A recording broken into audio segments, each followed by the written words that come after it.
Hey everybody, welcome to the Above Par Golf Show. My guest today is Jasmin Crossfield. She is a fitness lover, but also an aspiring golfer to play in competitions. Jasmin, how are you doing? Very well, thank you. How are you? I'm good, thank you. All good. I always do this with my guests. I want to get to know them a little bit in terms of their golf background. So just give me a little bit of detail into how you started golf, why you started golf, etc. Yeah, sure. I actually haven't been playing that long, probably trying to get into it, having lessons and things for the last year. But before that, I used to compete show jumping with the horses. So I've always been active, always been sporty and outdoorsy. So when that stopped, I kind of had to choose work life took over. So I went down that route. And when that stopped, I just wanted another outdoor sport that I could compete in and try and become as professional as possible in. So um, all of my guy friends, all of them play every weekend. So that kind of inspired me to take that up. It was something out of the norm as well, because you don't hear of many female golfers, or I certainly don't in my area for sure. Hmm. So yeah, it come from that really. So you're obviously quite a competitive person then. And like the fitness side of it, is that just something that you've always been really into then, or did you kind of start that at the same time as golf? Yeah, no, fitness side I've always been into, because of the horse riding as well. You have to be physically and Yeah, I bet. you just have to be physically fit.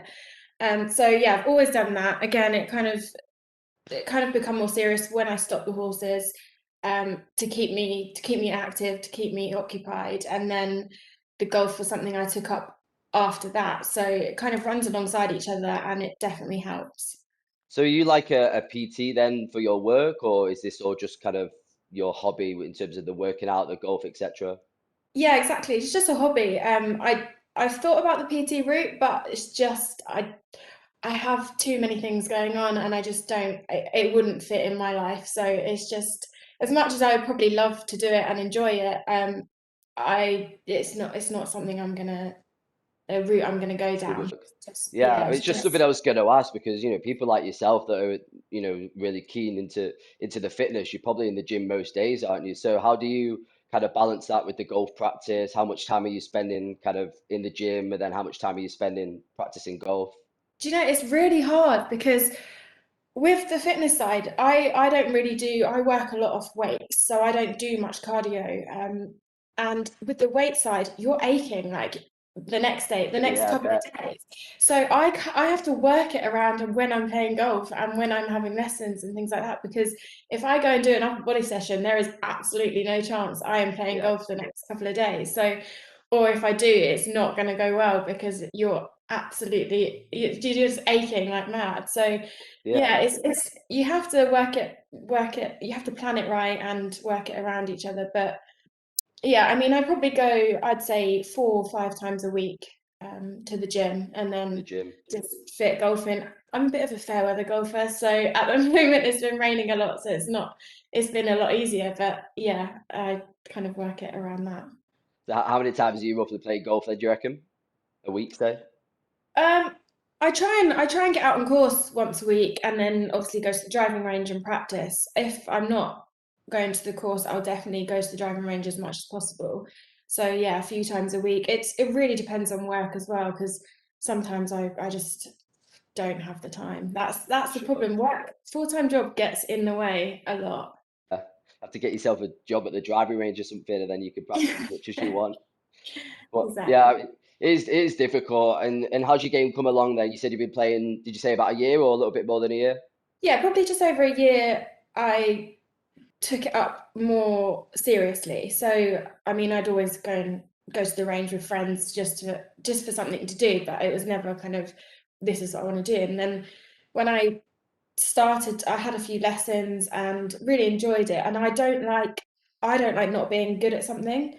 So that's what kept me going back. And I was just like, I have to. And then I was like, I'd love to go out with the guys and beat them all. Yeah, That is the game, because I am really competitive. So I was like, do you know what? I enjoy it. It's something to do. Yeah, it's expensive, but what isn't these days? So it stops me going out every weekend and gives me yeah. something to focus on. So Yeah, it's definitely been a journey, but I love it. And yeah, I want to be, there's so much I'm working on, but I definitely want to be as good as I can be. What sort of handicap are you at the moment? Are you keeping track of that, or are you just trying to enjoy it at this point? Yeah, not too much. I don't have an official handicap at the moment. Some days I'll go out and I'll play amazing, and I think one of the last times I went out, I was 103 or something like that. So it's not too bad. But then other days I'll go out and it will be terrible and I won't be able to hit the ball. So it's still a bit inconsistent at the moment. So that's what I'm working on and trying to get. I mean, I'd love to be sub 20 Mhm. as soon as I can. So yeah, that's the Yeah, aim. I mean, for me personally, like it affects my game when I start to concentrate on my score. I find just if I just go out there and don't even bother with a scorecard, I tend to play better golf. I played the other day, not far from me here, and after 9 holes, I was ripping up the scorecard, and the back nine was just so much better than the front nine because I'm just putting pressure on myself to try and break 100 and then try and break something else, and I just find that when I'm enjoying it, I play so much better. Exactly. And I suffer with nerves. Because I put so much pressure on myself, it then makes me more nervous. And then I just don't perform as well. And it's like if I play with new people or find somebody that I don't know so well, that also makes me a lot more nervous. So then again, it's really difficult, even though I should be used to the nerves and competing and being around other people. It's just something I've always suffered with. So that's again something that I'm really trying to work on and play with as many new people as possible and just not worry too much about the scoring and just trying to enjoy that and get Mhm. used to that side of it as well. It's probably just because it's a different sport as well. I mean, even if you look at the professional game, you get somebody that's maybe, an NFL or professional football player, and then they go and play golf in front of quite a lot of people, and they say that they get way more nervous than they did in their natural sport, whether it was the Yeah. football or whatever. And it's because it's just something brand new to them, and they're not like naturally talented in it. So that's probably part of it as well. Yeah, exactly. When you know you can go out there and you can perform and you'll always perform the same way, then I guess that's when the pressure comes off a little bit. But at the moment where I'm still learning and I still do have those bad shots and I still do mess up every now and then, it's kind of like you've got that in your mind and that's what you're thinking of, whereas you should just be thinking of enjoying it and like having fun with the new people you're playing with. So Yeah, I mean, I think I'm just kind of similar to you. Like, I'm not having fun unless I'm doing well at it or beating somebody. It's like, well, what's the point of just having fun if I'm not really good at it? So it's really hard to find that balance of having yeah. fun, but not also not like I need to win this or I need to do something. Yeah, yeah, exactly. When I was competing with the horses, my dad and I used to compete at professional level, so quite a high standard. And Hmm. we used to go to these competitions, and if I came out and wasn't in the top, not that my dad's this is going to make him sound terrible, but if I wasn't like top five or top three or even winning, or if I came second, he'd be like, "Well, you didn't win though, did you?" And it's like, yeah, I've always got that in my mind. Like I just really want to do well at whatever I kind of try and do. So it's just in the blood. Yeah, it's a good attitude to have. You just got to find a balance with it, haven't you? Yeah, exactly. Yeah. So in terms of the fitness side of things, then what sort of things are you doing to get better at golf? Have you like kind of changed your routines that you were doing maybe before golf now specifically for golf to get better at it, or are you doing sort of the same things you were before? Yeah, not so much. I mean, to be honest, you need to be strong everywhere. I am trying to work on upper body stuff a little bit more because that's just something it was never a priority of mine and I didn't love it as much. I don't enjoy those workouts as much as the lower body workouts, but it's obviously it's from golf you need to be strong everywhere, but your core is a very, very important part. And obviously strength in your upper body helps even though you don't want it to take over. Hmm. So yeah, working on that a little bit more than I would do normally, and certainly the core stuff. Yeah, definitely focusing on that as much as I can, as well as like stretching and flexibility stuff. Well, I was going to ask you, if you know that you're, for example, going to play a round of golf tomorrow, what's your kind of pre-round routine, if you like? Would you do a bit of exercise before, just because that's what you do, or would you only stretch? What do you like to do before you practice or play? If I'm playing a game, I won't work out that day. because also 18 holes is tiring, like especially if you're carrying bags as well, depending on courses and I was going to things like say, that. are you a golf cart person or are you always walking around? No, I generally walk. I do like walking, and that's why I wouldn't do a workout that day, because I like Mm, to walk. But if it's, again, it depends if it's a serious game, if it's just you're having a bit of fun, if I'm trying to work on a lot of things specifically, then maybe take a buggy, but mostly walking. But I definitely wouldn't do a workout that day if I was playing. yeah. Um, and just, yeah, maybe do some, like a few stretches or a bit of mobility beforehand, but nothing much. Yeah, because I follow somebody on Instagram as well. I don't know if you follow him. It's called Joe. He's called Joe Macro Golf. Yeah, So I'm going to do a podcast with him soon, and he talks a lot about the importance of stretching before. I mean, I've had some issues with like my back muscles, with contractions and stuff, and the difference I found by doing, say, 45 minutes of yoga before a round of golf was incredible in terms of not only how I felt after the round, but then the next day I just had absolutely no pain at all. yeah. So yeah, I wasn't sure whether you went through like a specific routine before of say stretching for half an hour, and if so, what sort of types of stretches are you doing to get ready for that round of golf? Yeah, sure. I mean, I don't have a specific routine, and it's something that I'm going to focus on a lot more, um, because I do need to.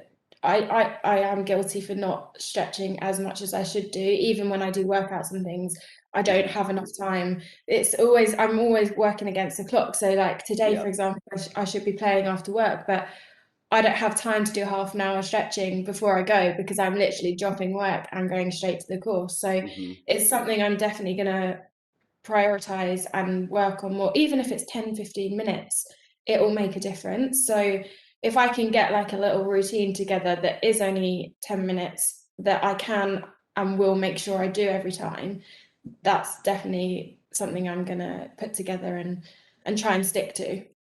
Yeah. And do you watch much golf yourself? Are you the kind of person that's going to watch it the weekend, see what the professionals are doing, and analyzing that kind of stuff? Are you really into Yeah. it in terms of that? Yeah, no, definitely. I actually watch more male golf than female golf. Okay. Um, I enjoy it, and I find I learn a lot from watching people. It's the same as with the horses. If you watch a professional, you're going to pick up things that they do, or notice things that they do that you maybe don't do or didn't realize, or just small things. And I just think, yeah, you can't learn any better than from a professional that's been For there, sure. done it for years, and has had that experience and knows what they're doing. So yeah, I love watching it. My friends come around and they're like, "Oh God, not again." Yeah, it's one of those. It's not like a game of football, though, is it? It's 4 days, Thursday to Sunday, and if you want to try and Yeah, catch it all, it's a lot all day, every day. yeah. For someone that's not so much into it or doesn't really know much about it, I can see where it's probably not that interesting. But Yeah, yeah, no, I especially when it's raining, like it's great. sure. And you said you were doing lessons yourself at the moment. How long have you been doing lessons for now? Um, well, Giles, who I've been having lessons with, he actually approached me during lockdown. So I started the online lessons with him through lockdown, and just got on really well.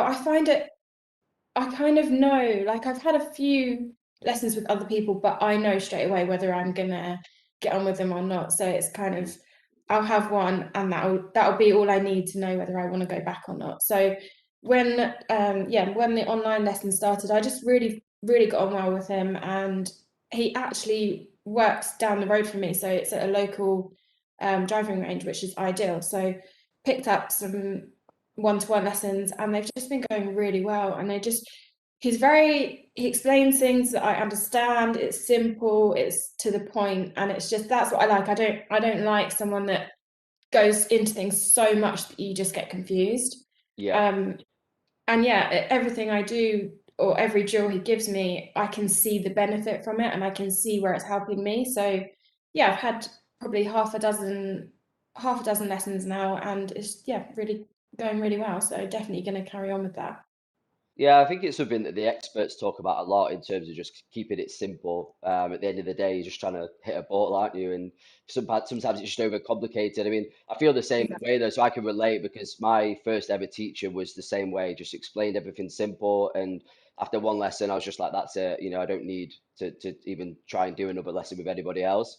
And I Yeah, traveled abroad a little bit in Europe and Mexico, and I tried to keep up the lessons there with new people, and it was just not the same. So like, the one I've got now, he just analyzes the swing really simply, and he knows exactly like what drill or what thing to work on. Whereas I find that some teachers, whereby they have like a set of drills, say for people that slice the ball, and they'll just run you through every drill to see which one works, and then when they fix your slice, it's like, oh, there you go, I fixed your slice, kind of thing, yeah, instead of looking at your game. And I've seen you exactly. on Instagram, you're getting them to like analyze the swing and break it all down, aren't you, in videos? Yeah, yeah, definitely. And I think that is most important because everybody's different. Every person is a different shape, a different size, a different height. And it just that not you can't use the same drill for everyone because it's not going to work for them. So and yeah, having the breakdowns, you can see exactly I ask for all the videos after. So whenever I have a lesson, whether I post them or not, I still have every video, the before, the Hmm. during, the after, so I can see exactly what I'm doing, where it's going wrong, and where to improve it.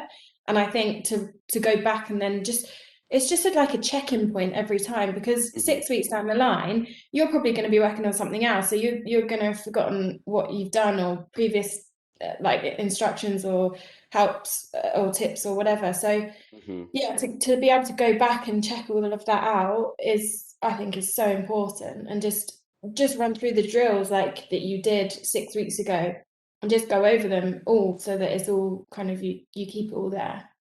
Yeah, it's a good point, and it's something that I do as well. I think, like you said, just to check in, it's more you need to be able to learn to analyze your own swing rather than always relying on a teacher. If you're looking at all those different videos over the last 6 weeks, or whatever it is, 6 months, you're gonna look at it and go, right, I can see that my hands are not in that position where he told me to do it, or I'm doing this on the backswinger. Then you can start to actually fix it yourself, because I mean that's the hardest thing that I struggle with in golf is if I go onto the course and I've hit a couple of bad shots, you can't go back and look at that analysis, can you, until after Yeah. the round? You need to try and feel or work out what it is you're doing during the round.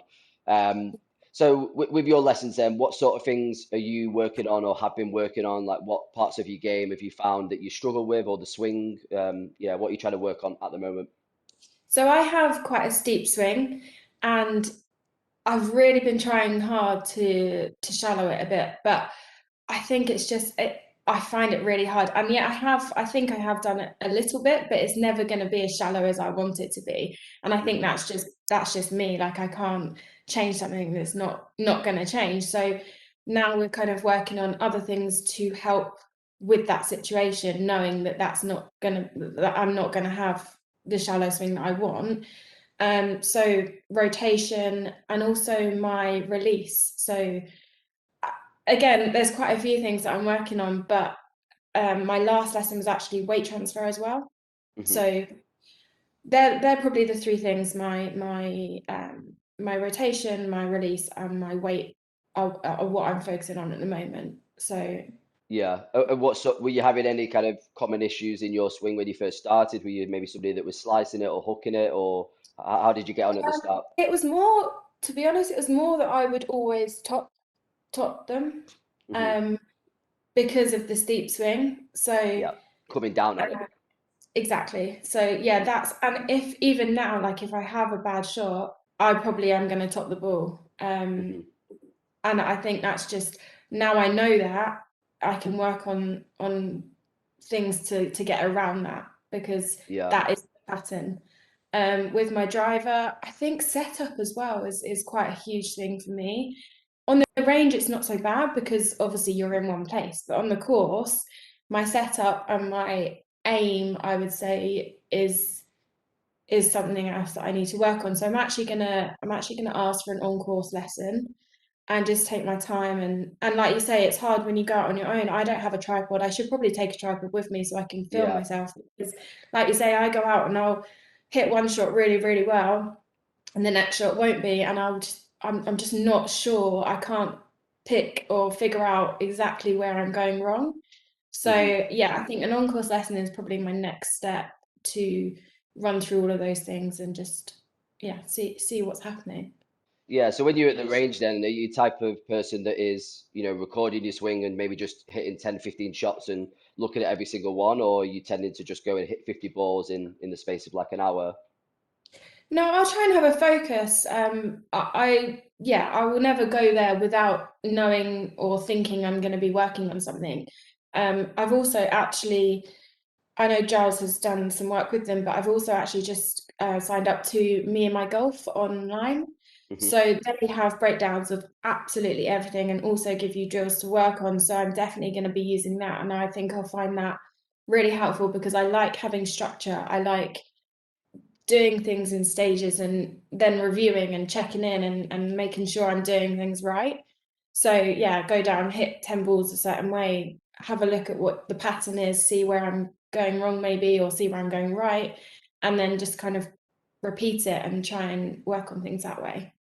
Yeah, I think they're really good at what they do. I watch a lot of their YouTube content, and I think they've got it now where they're breaking it down into different programs, aren't they? Like break 100, break 90, and they're doing all other stuff as well. I think their content is really useful. I watched a lot of theirs when I was learning to try and get better contact on my irons, and they just broke it down into like simple stages. I think it was two or three stages, and what you need to be doing and how to do it. I think there's really good content.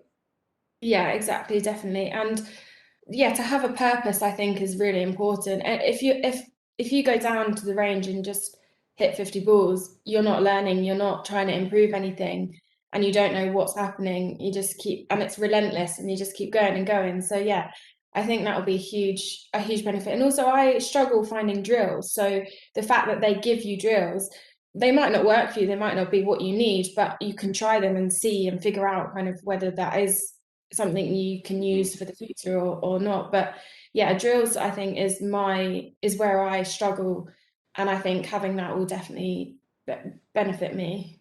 Yeah. And what type of player are you on the course? And when you do play around, are you kind of like a cool head? Do you get a little bit annoyed with yourself if you don't do well? What are you like on the course? I'd like to say I'm quite chilled, but it gets me inside if I don't do well. Yeah. Like I'll be, I'm not a quick. I wouldn't say I'm a slow player, but I'm not a quick player. Like I'm not. I don't rush around. I'm not trying to get everywhere as quickly as possible. So I like to think about each shot, but at Hmm. the same time, yeah, just try and enjoy it. And if I do have a bad shot, it'll probably take me a shot or two to get over it. But yeah, Yeah. that's how it goes. And what parts of your game are you good at the moment that you find that when you're on the course? Are with your chipping, your short game, your driving? What feels good for you at the moment? I think my putting has definitely improved because during lockdown we got a mat, we got the mirror, and I think I've spent so much time working on that that's probably where I'm most improved at the moment. My chipping is a bit hit and miss. When it's good, it's really good. Um, and that yeah, it's definitely a lot better than what it used to be. So my short game I'm quite happy with. Um, my drives I'm working on. I think that will be my favorite part of my game. When I get it right, Yeah. I think yeah, that will definitely be where I do well at. So it's just again, I'm working on everything, and I don't think you can ever not because there's always something somewhere you'll want to improve, or at least you should do if you want to do well. So yeah. Yeah, and I saw you as well. I think a couple of times on your Instagram you've said like who's playing around tonight or who's practicing or whatever tonight. I think you kind of meet up with different, or is it random people or is it just people you know from the club and you go out and practice with them anytime? I've met quite a few new people, like just random people off Instagram that are in the area. And it's Hmm. so nice. Like everyone is so lovely, which I'm really, really shocked about, to be honest, because in most, I know it's a completely different world, but in, say, for example, the fashion industry on Instagram, I find it really competitive. Whereas golf, everyone's so supportive and everyone wants to see you do well. And it's just really nice to be around. Like if you go, um, yeah, if you meet someone that you've met off Instagram, they will want to help you. They will want to see you do well in your game, and they'll invite you out to new places with them. So it's really nice. Yeah, I think it's such a good community to be in. Yeah, I've talked about that a lot on some of the previous episodes as well, because I mean, I started podcasting fairly recently, and I started with Instagram, and I was just reaching out to people, whoever was in the golf industry that I thought, I like the look of their channel and their content, and they'd be really interesting guests and people to talk to. And I was thinking, it will take me ages to try and build up a really good guest list, so I should just try Yeah. and contact, as many people as I can right now that I find interesting, just in Mm. case, at least half of them say no, and pretty Yeah. much I think like 95% of them said yes. And then all of a Yeah. sudden I ended up with like recording podcast one every day because everybody was like, yeah, of course I will. I'll come on and Yeah. help you out. And I got that vibe as well. And it's something that we talk about in general with the golf industry. Everybody just seems, as you said, so nice to help you out rather than feel like they're Mm. competing against you, which you Yeah. might get in some other industries. Yeah, exactly. The only thing that stops me is thinking, like, I get invited out all the time to play with new people, but sometimes I don't want to play bad with them. I don't want to hold them up. I don't want to like let them Mhm. down in any way. So that's probably the only thing that would stop me from going out and meeting new people or playing with new people. But besides that, but everyone does. It's not that they mind or they say they're going to mind, but from my point of view, like I wouldn't want to kind of put that on them. But Yeah. yeah, apart from that, yeah, I couldn't say a bad word about anyone that I've met from the Instagram or from the golf world. Yeah, I'm kind of the same. I just try to be honest and open with them and just tell them kind of where my game's at the moment, Yeah. standard. And I tend to find I get the same answers. I contacted a guy who's a professional golfer, and he recently played in the Open qualifying, and I was at the time of playing off probably like 30. I wasn't playing good golf at all, and just contacted him, and he was like, yeah, we'll have a round whenever, and he had absolutely no issue with the fact that I was going to be slowing him down. So yeah, it's pretty nice. Yeah, definitely. It's just putting yourself out there, and that's you have to be brave enough to do it because it's only going to benefit you in the long run. So Yeah. So yeah. tell us a little bit about your channels, Ed. So on Instagram and TikTok, they can find you at golf_fitness_girl. So what's your kind of plans with your channels at the moment? Is it just to kind of publish your journey in golf, or are you maybe going to try and do some more, maybe like content around the fitness side of golf? What's your plans with the channels at the moment and for the future?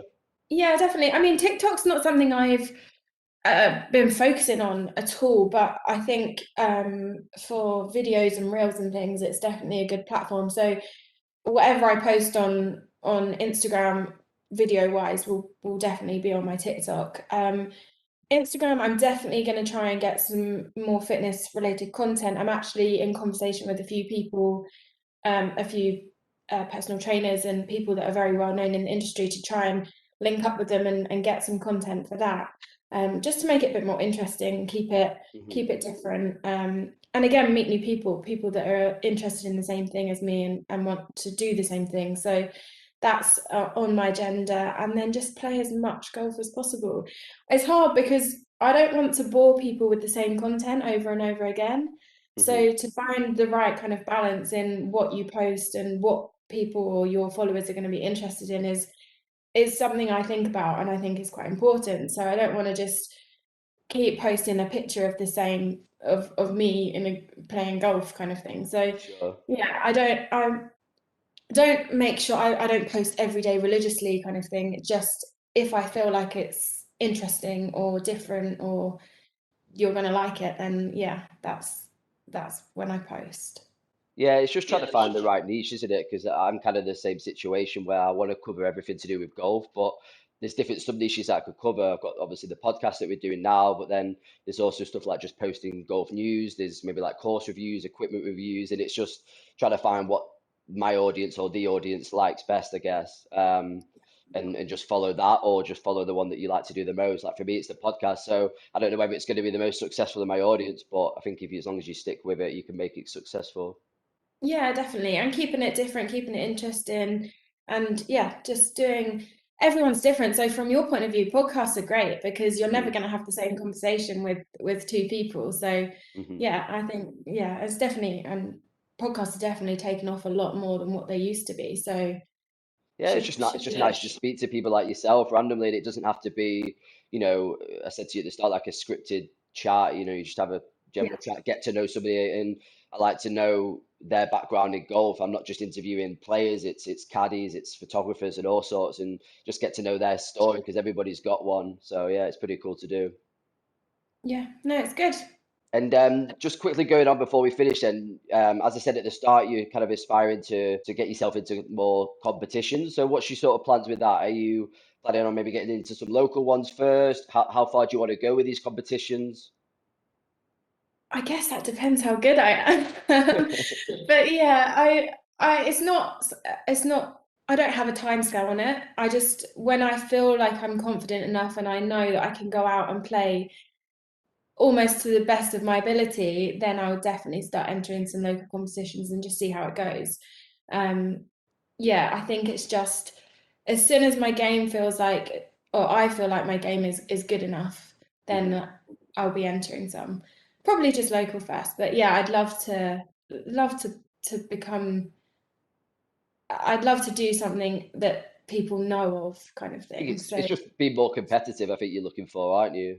yeah, really. And, To have a purpose for your game. I do it mhm. because I love it, but also for a reason because I want to do well in it. So it's not Yeah. just a hobby for me. Well, I think with golf, that's why everybody loves it so much. It's trying to get that handicap as low as you can as well. So break 100, it feels like such a great Yeah, achievement, but then it's like, right, we'll get down to 90 now and get to that. And I think that's the beauty of yeah. golf, and it's probably the same with the tournaments. I feel the same way.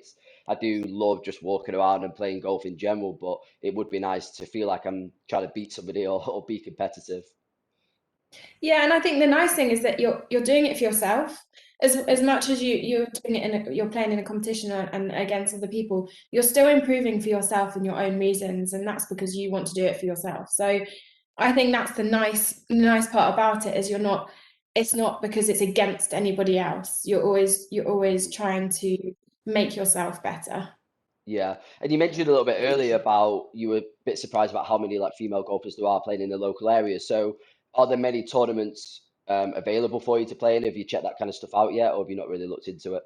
No, I haven't really looked into it. I know the course that I'm a member at, they send out emails all the time and offer their events and competitions and things like that. So I keep a check on those. But Hmm. yeah, I'll be looking into it later on, probably in the year. Right. Well, I wish you all the best when you do enter those competitions. Let me know, and I'll come down and watch the tournament. Thank you very much. No, it's been really good to talk to you. Yeah, you too. It's great to meet you. Thank you everybody for watching. See you next time.